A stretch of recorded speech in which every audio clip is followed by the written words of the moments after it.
Welcome back to the Blue Zone Brief podcast. I'm Jens Stanovnik, and today I'm generally excited about this conversation. My guest has spent 35 years and over 2 dozen business figures figuring out what actually makes entrepreneurs succeed. He's the founder and CEO of the Wall Printer USA, a 2023 Entrepreneur of the Year, and someone who has helped create over 300 businesses across multiple continents. Paul Baron, welcome to the show. Thank you, Jan. Pleasure to be here with you and your audience. Happy to have the opportunity to talk with you. Paul, you started your career a very unique way. Can you give us a little bit the background and how did you start your career and how you came to this business that you have right now? Well, I won't bore your audience with Paul was born at a very young age, and take it from there. I'm 74 years old. I still not sure what I'm going to do when I grow up. But yes, I've had several dozen businesses over the years. I've worked for several dozen companies over the years. I always found out that I liked control of my destiny, so to speak. I found that when I worked for a company or I found something I liked to do, I would get to a point where I didn't know what I didn't know, or I found out I got to a point that I knew there was more that I needed to learn. And if I wasn't going to learn it from the business I was a part of, I may have had an opportunity to then do it myself. And so that kind of seesaw back and forth between working for a company, taking it as far as it would go for my own satisfaction, enjoyment, education, whatever bucket you want to put the time you spend in your career or in your job or just life. It takes you. I would get to a point where I wanted to do something else. About 3 decades ago, just to fast forward through things, I've been in the restaurant business, sporting goods store, retail, manufacturing, software development, all sorts of things. Again, it was kind of influenced either by somebody else who wanted me to participate with them because of maybe something in my background or education or experience, or some things that I did by myself. I've had partnerships, which have been very good. I've had partnerships, which have been not so good. My career has not been the proverbial hockey stick where everything just goes from start to unicorn or something. I've had lots of hills and lots of valleys. I call those lesser successes financially learning experiences, and I think everybody has them, whether they admit to it or not. And that's not a bad thing. You learn from your mistakes just as easily as you learn from or enjoy the successes that you have. But about 3 decades ago, working for a company, a Russian company, and who had developed some software solutions, they wanted to market them in the United States. And they were a competitor of a company that I was representing at the time. And we had a relationship that we developed, going to the same industry events, trying to get the same business from the same customers. And oftentimes, I might win a deal or get a customer that they did not, even though we were competing with the same or similar products. So one afternoon after one of these shows, we would go out and we'd have a couple of drinks together. And the stereotype is true. Russians can drink their vodka. And we would enjoy each other's company. And they asked me, I had just landed a very large account with Motorola, large American company, if people in your audience aren't familiar with them, in the communications world. And they asked me just point blank, he says, Paul, we all know that our technology is better than yours. How did you get that deal? And I looked them straight across in the face, as matter-of-factly as I could, and not disrespectfully, mind you, but I just said, the fact is, you're Russian and I'm not. And what I meant by that simple phrase was that, and this has nothing to do, forget politics. Today, I have a China manufacturer for my current business. I've had Israeli companies, I've had Austrian companies, and I had this 12-year relationship, which I'm about to take you on the path, that lasted 12 years. It's only governments that screw things up. People are generally wonderful wherever you are, wherever they are. And so we had a wonderful relationship because they said to me, After I said to them, you're Russian and I'm not, they said, okay, we understand. People like to do business with people that speak their language. And I don't mean that literally, like you speak English instead of Russian, but there are a lot of nuances in cultures, in the way you communicate. And people just like, they think, even if it's not true, they think you understand their needs better if you're kind of on that same cultural level that other people are. And I'm not talking intellectual. Most of the people I've dealt with my whole life are much smarter than I am. But I can talk and I can understand people's needs and their benefits, and I can relate to them. And that's made me successful over the years. And that accounts for a lot in building relationships, which is really what it's all about, as far as I'm concerned, and in my opinion. And so they made me the proverbial offer I could not refuse, and they offered me a job with their company. That started a 12-year relationship, which to this day, we trade birthday cards and holiday greetings with one another. But in about, that lasted from 1990 to 2000, 2002, thereabouts, a good 12 years. I did very well financially for myself and for them. And I took the company really as far as it could go in introducing their audio video communication software into the US markets. And they started doing business more with China, which was geographically more in their backyard.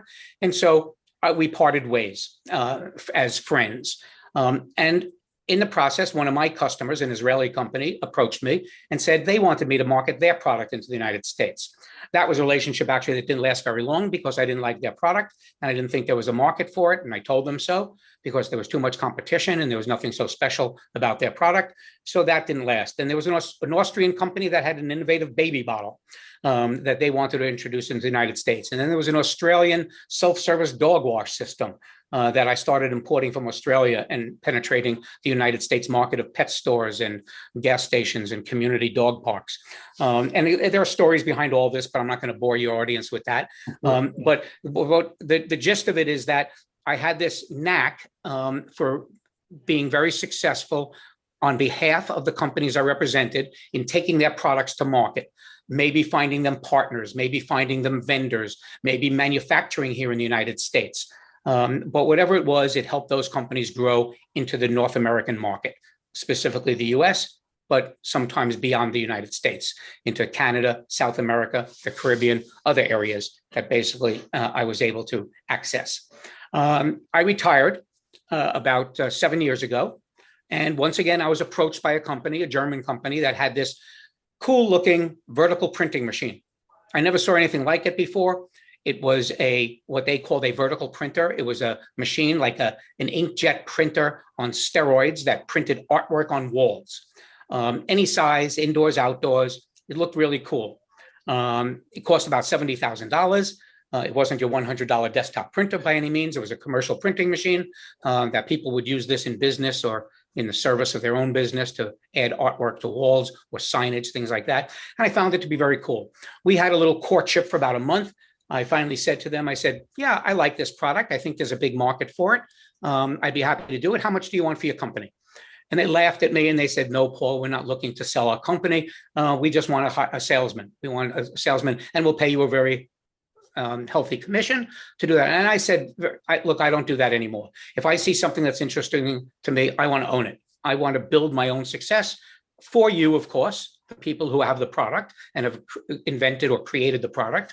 But I want to benefit by having an equity stake in it. And it wasn't available to me. So we parted ways and we said, fine, good luck to you. But at that point, I really loved the product. And I think of myself as fairly normal.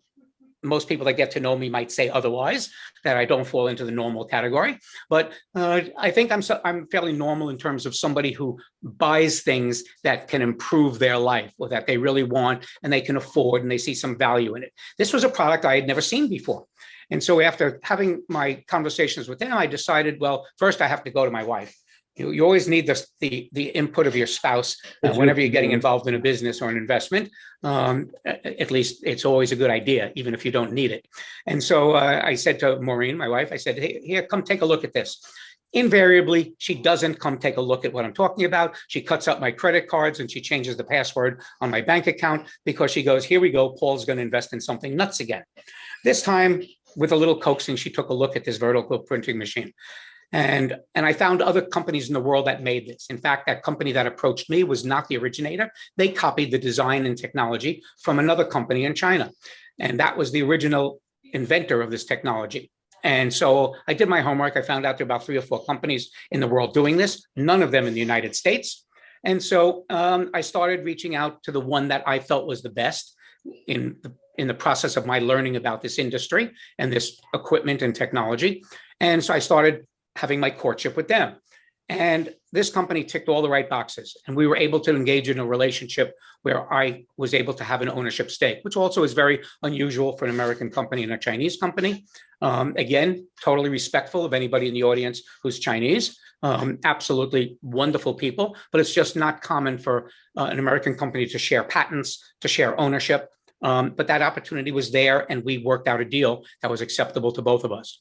So I took over all of the Western Hemisphere, Canada, United States, Mexico, South America, and I created a company called The Wall Printer, which is our trademark name for this. It does exactly what the name says, prints artwork on walls.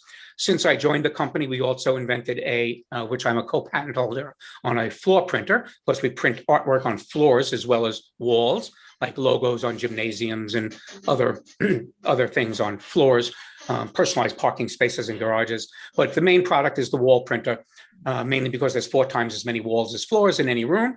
And so there's more opportunity with the wall printer. And our customers are typically anybody who's either an entrepreneur who wants to create a service business around putting artwork into restaurants, homes, hospitals, medical offices, any place there's a wall, indoors or outdoors, that wants artwork on it. There are very few ways to put art on walls, wallpaper, vinyl stickers. So I thought this was a real good opportunity. Fast forward 7 years, we've got over 300 customers. We are the world leader in this particular industry, light years ahead of anybody else, including the company that approached me 7 years ago. We have millions of impressions with our social media marketing. We have hundreds of thousands of followers on our YouTube, Facebook, Instagram, all that kind of stuff, which is how we've introduced people to this, because it's a very visual business. But the path was one of understanding new markets, finding out what the market didn't have that it wanted, creating a solution to a real problem. A lot of people will invent products or take on businesses where they're creating a problem and then offering a solution to a problem they created. I won't get involved with politics, but that's not unlike what our government does today, where they create a problem and then they come up with a solution, as opposed to the other way around. But if you're in business, the best thing to do is to find out what benefits your customers. What do they want? What will make their lives better? If it's a business, what will allow them to reach an audience to make their lives better and to gain revenue as a result of it, because you're solving a real problem. And this was that. And I've enjoyed the ride so far. I've got about 20 employees. We're in Wilmington, North Carolina. I'm not taking any opportunity here to sell anybody on wall printing. That's not the purpose of my being here. I just want to share my journey and offer up anything that I can that might benefit people along the way. Amazing, Paul. Now you are 74, and when we discussed before this meeting, you described your company now as probably your last hurrah, yeah?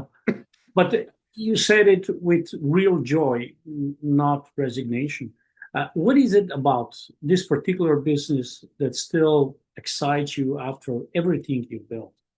And maybe I would also ask you, if you met yourself at 30, what's the one thing about the entrepreneurship that you wish someone had told you directly at that time? Well, you never could tell. I'll answer the second one first. Yeah. You can never really tell somebody what's going to happen when they're willing to take a risk on something.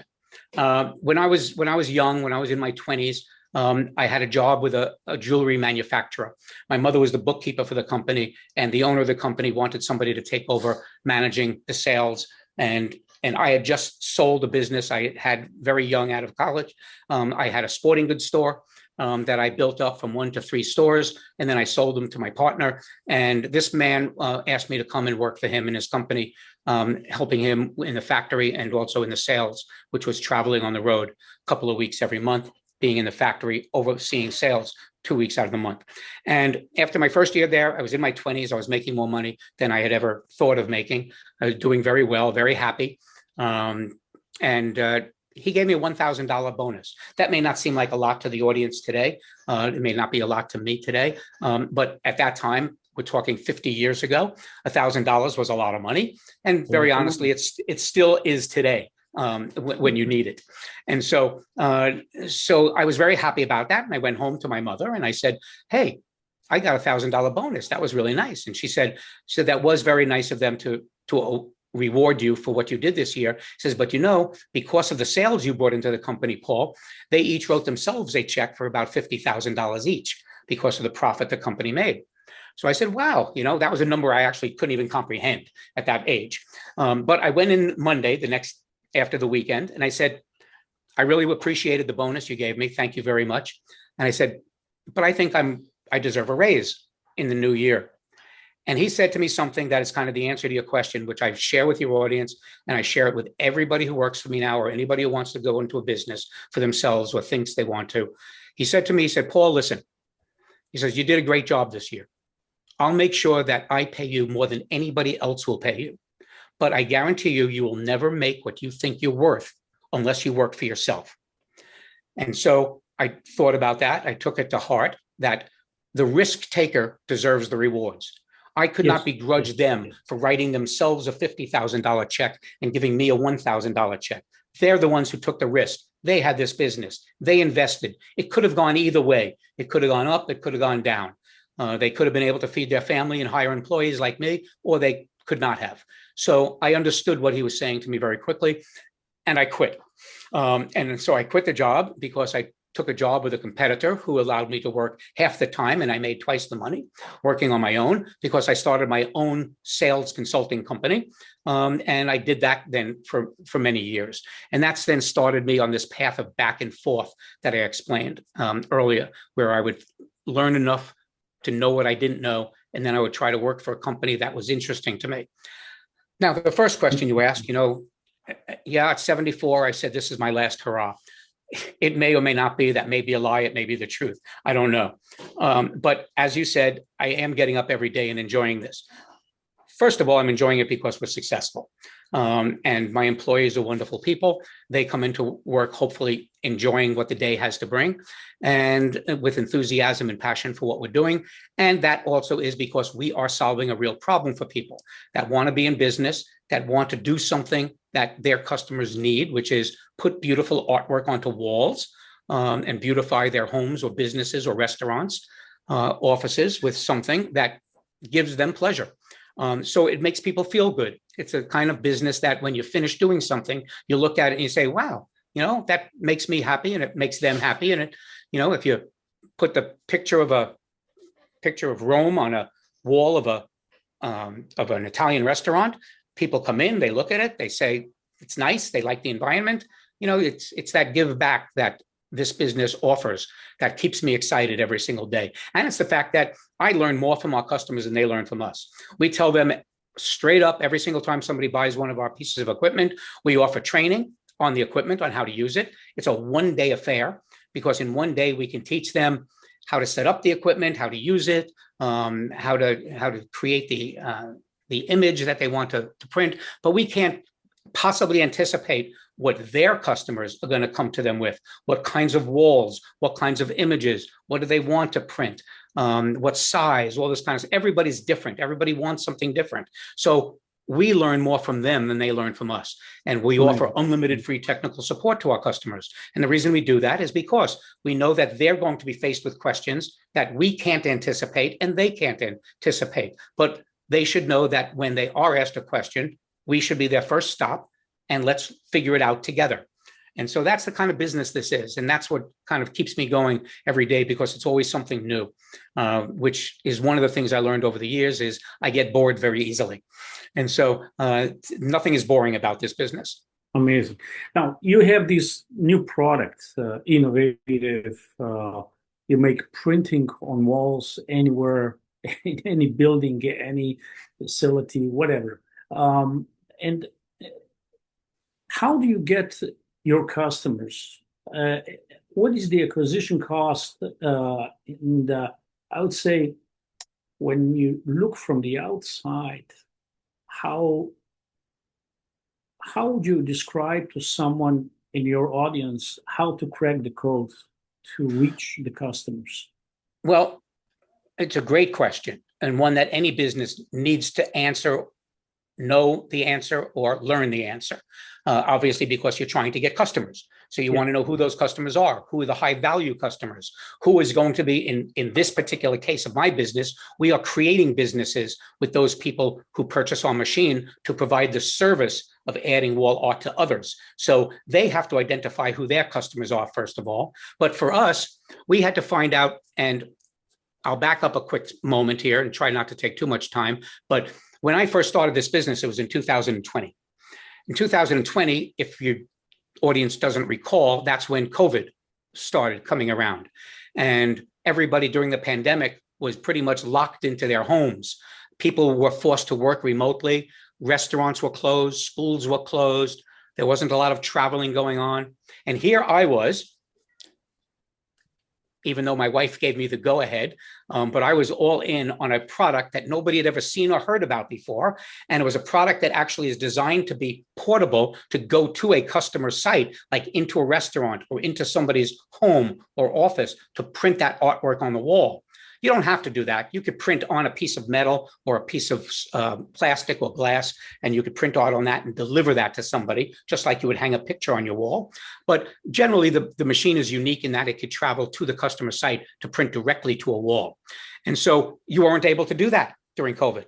And this was something brand new. Just like me, nobody had ever seen or heard about before. It wasn't like you're an electrician or a plumber or a hamburger place or a coffee shop, pizza restaurant. It wasn't something that everybody knew what this was, where if you could just do it better at a fairer price, offering a better product, you may have a chance to be successful. Here was something brand new, nobody ever heard about before. So rather than thinking that, boy, I sure did this at the worst possible time, instead, I looked around and I said, this is a very visual business.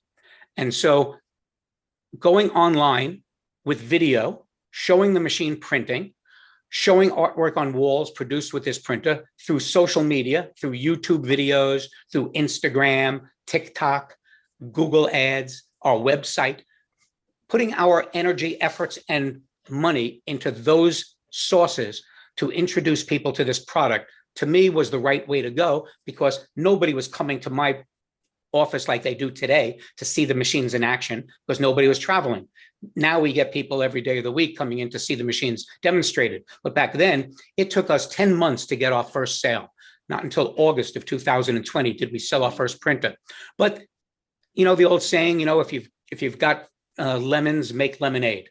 So we spent those 10 months learning about our machine, learning about the audience through social media advertising, which I apologize, that's my long-winded way of finally answering your question. Social media marketing is what we did, what we still do. We may go to trade shows, but we don't, like industry events, local. Our customers, they join the local chamber of commerce. They try to find their local audience with partnerships with painters, general contractors, interior decorators, people like that, who might help them find customers and they could partner with them. That's at the local level. Those are our customers. But us, we're trying to promote the business opportunity to people to provide these services. So we're looking for a certain type of person who not only has the capital, but also might be that person who doesn't mind taking a risk on something new, who likes the idea of being the first kid on the block, so to speak. Because even though we have hundreds of customers now, it's still only the tip of the iceberg. This, after 6 years, is still a very new technology. We have millions of impressions, literally, on our social media marketing. We have hundreds of thousands of followers. And when people still see our videos and they call us, first thing they say is, gee, I've never seen anything like this before. So we're rewarded with that still impact that this has on people, which is the reason I get up in the morning, because it still has that impact on me. It's just what I wanted to ask you. You built to 300 plus customers across multiple continents. And I was about to ask you, what's the hardest thing to scale right now? The part of the business that still keeps you up at night. And yeah, that's a great question, Jan. And I'm sorry, I don't mean to cut you off, but I know you're limited on time. And your audience has probably stopped paying attention to me a long time ago. But the answer to your question is finding that ideal customer. Every day, we still challenge with how do we find the customer that is going to be successful? How do we find a person with, I always call it the 3 T's, time, talent, and treasure. Do they have the time to devote to a business?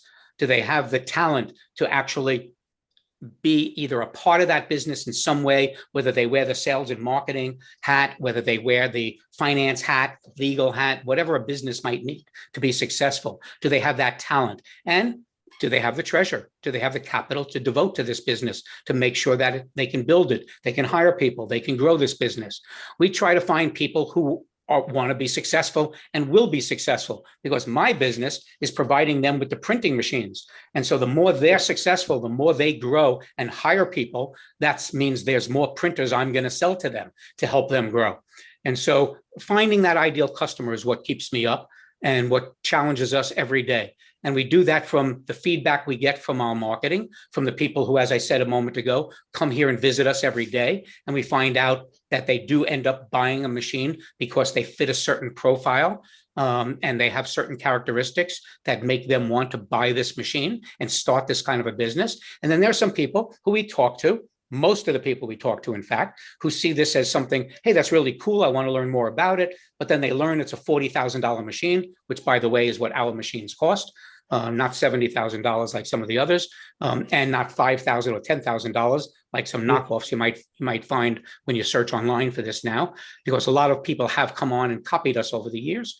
But our machine has the best value out there, we think, but it only has a value for somebody who understands how to use it. How is it going to benefit them? Once again, solving a real problem for somebody, giving them the means to that financial end, to be able to create something for somebody that people will want to pay for.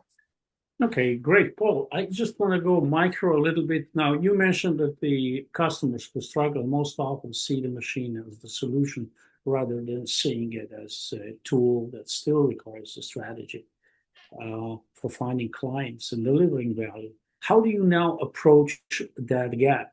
Is this something you are actively solving, or is it still a work in progress? We're actively doing it every day, Jan. We're doing it by you put out an advertisement, you put out a video with a message associated with it, and you see how it resonates and who it resonates with. And if this person becomes a customer and this person doesn't, we see what was that message. Yes. How can we expand upon that and identify more people who will understand that message and will mean something to them? So we're always doing that with the messaging. And then we're also doing it with what other ways to find people. Today, we're experimenting with, as I said before, we're only using social media. We've been doing this for 7 years. Now I'm thinking, hey, maybe television, maybe cable.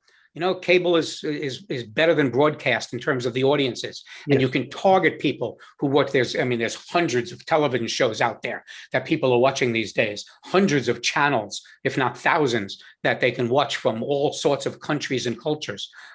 So now we have a whole new playground, if you will, to play in to find that ideal customer who's now watching something as opposed to surfing the internet for something.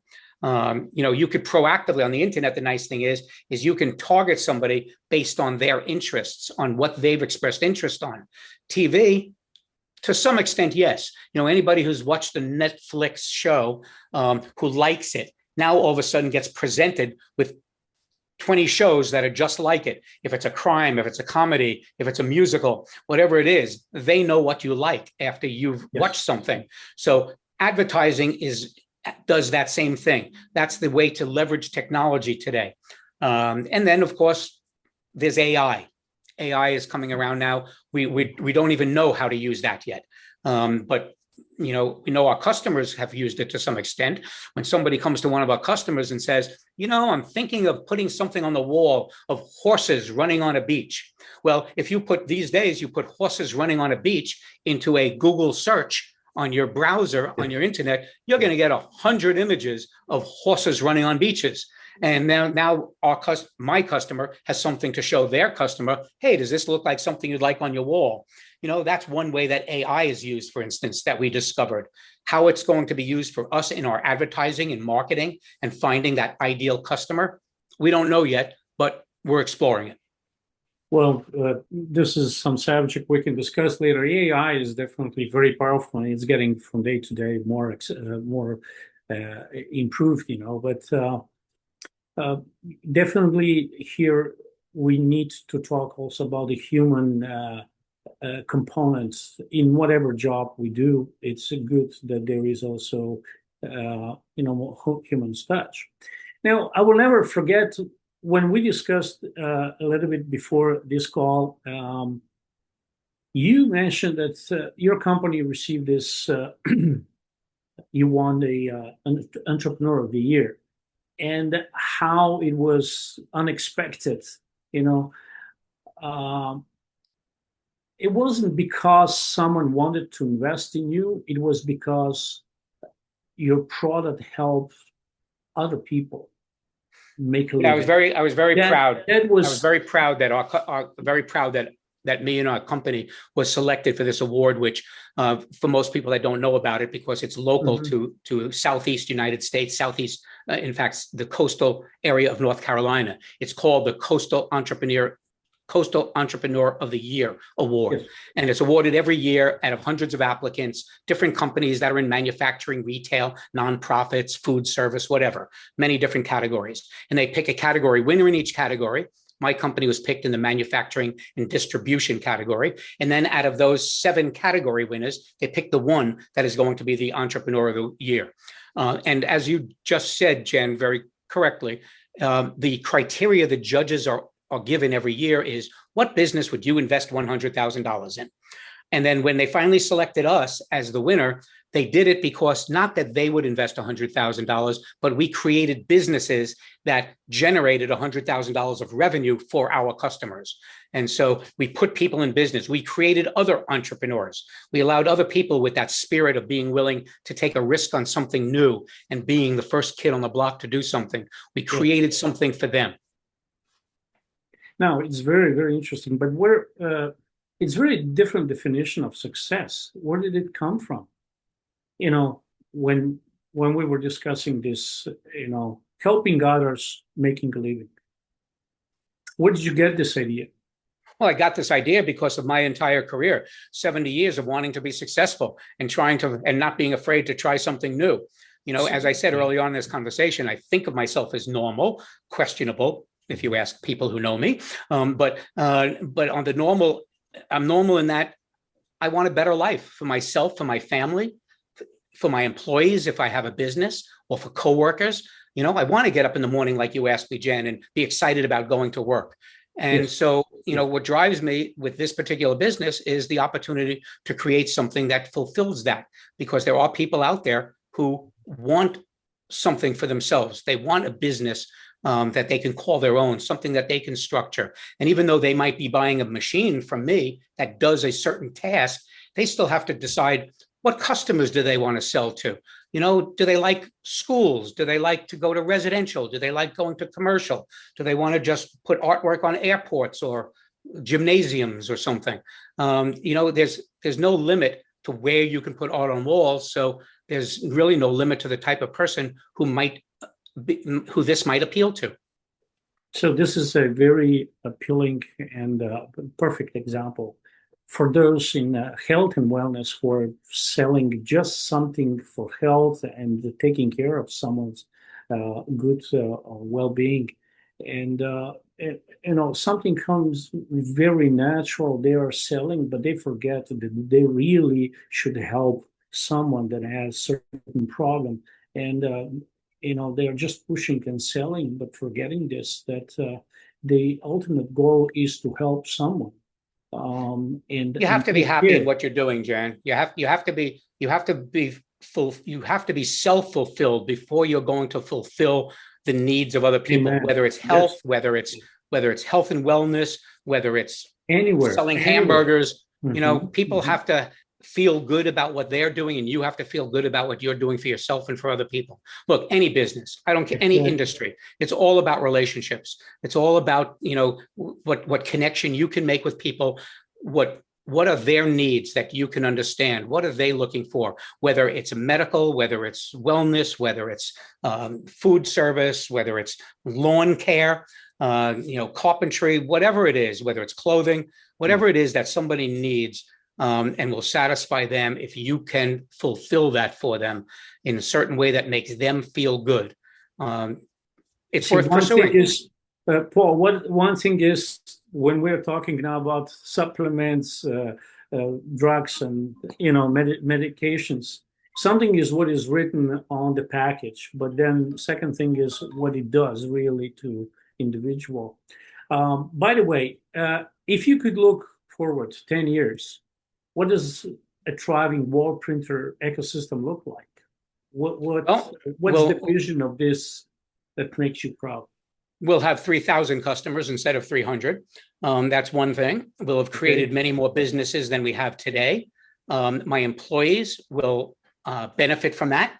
Anybody who works for me gets part of the revenue that we make as the business is successful. My employees are successful as well. And I hope that 10 years from now, they're either partners or owners themselves. We've already created some owners from within of this business. Proud of that. And hopefully, if you want to talk to me, I'll be on a beach somewhere. And that's where I'll be 10 years from now, as long as I'm still above ground. Now, for the entrepreneurs in our audience, who has or they have real skills, real service, and real desire to build something, but they are stuck, not sure where to start or how to find their first clients.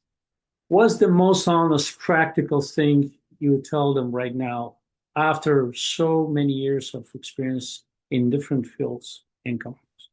Well, you've asked the question to me, which is really the answer. What drives you to get up in the morning? You know, what will make you feel good? I'll give you here's a short example. During these past 50 years of me doing one job to another, I had just gotten out of the restaurant business. I had first had a restaurant in New York that was very successful. Then I moved to Florida because my parents retired and I decided to follow them down there. And I sold my restaurant interest to my partner. I did very well financially. Moved down to Florida, said what I always say, what's Paul going to do when he grows up now? And at that time I was in my 30s and I started another restaurant. What I made financially in 12 years in New York, I lost in 1 year in Florida. That learning experience taught me a lot. And as a result, I had to now figure out what do I want to do at this point. And I decided to go work for a company and I was going to be a stockbroker. And I decided that that's what I wanted to do because a friend of mine induced me to go ahead and do the study to become a stockbroker at the time. But it was Sunday. I was supposed to start work on Monday. And it was Sunday. And I'm looking through the newspapers and I'm looking at the help wanted ads. And one of them jumped out at me. Now, I grew up boating. Not a wealthy family by any means, but we lived on the water on Long Island, and boating was part of our life. And so I was looking in the help wanted ads, and I saw an ad that jumped out at me for a yacht broker. And I said, tomorrow I'm going to be a stockbroker. Here's a job opportunity for a yacht broker, stockbroker, yacht broker. It sounded very much alike. I said, let me check this out. And I went down and I answered the ad. I said, I'd like to interview. They said, come on down and, we'll be happy to interview. And I walked into what is, for anybody who knows Fort Lauderdale, Florida, the Hilmar Yachting Center was a big yachting center. And I walked there and I saw, now this was a time when all stockbrokers were getting dressed up in jackets and ties and wearing ties to work in the day. I walk into this environment and everybody's in Docksider shoes and they're in khaki shirts like this. And their boats all around. It was just a beautiful environment. And I said, boy, I'm home. This is, I'd like to do this. And so the guy said, what experience do you have as a yacht broker? And I said, none. I grew up, I had a couple of small sailing boats. I just like boats and I like selling. Well, he hired me. And so I called up my friend and I said, listen, I can't come to work tomorrow because, and he said, why not? I said, well, I'm going to be a yacht broker, not a stockbroker. And so, of course, he was very mad because he found a position for me. But we're still friends. And I went on to do this, and it was very fulfilling. And I was very happy getting dressed in the morning and going to work every day in shorts and a polo shirt. And so, again, you have to find, I'm sorry if I'm being long-winded about this, but you have to find what makes you happy. That's the moral of that story. Exactly. Exactly. I didn't want to go to work and wear a jacket and a tie. Nothing against that by any means. There are businesses that you have to dress the part and you have to present yourself in a certain way. And that's the way that means something.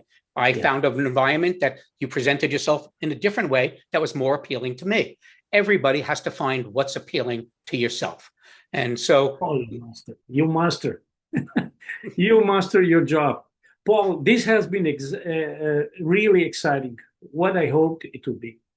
It was honest, generous, and full of things people can actually use. If I remember correct, 35 years, 24 businesses, 300 plus printing machines. And what I take away most of is this. The market always has to come first, and relationships are what last. I would thank you for your time and your openness today. Our audience is better for it. And, well, I hope you enjoyed it. I enjoyed talking with you.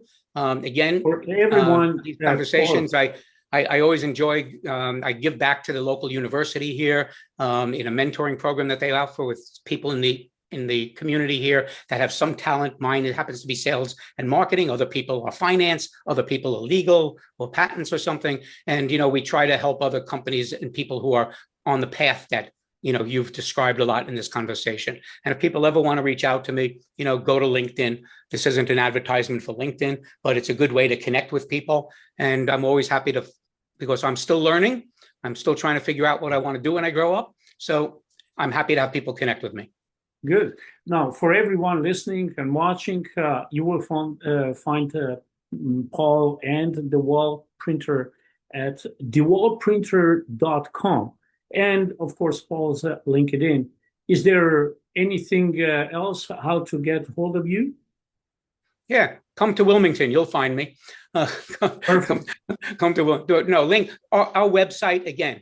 Whether you're interested in this business specifically or not, this wasn't a sales pitch by any means at all, but that is a way to learn what I'm doing today. And if you just want to talk to me or you want to meet with me or connect with me and the people I'm connected to, LinkedIn is a good way to do that. Just search for Paul Barron and you'll find me.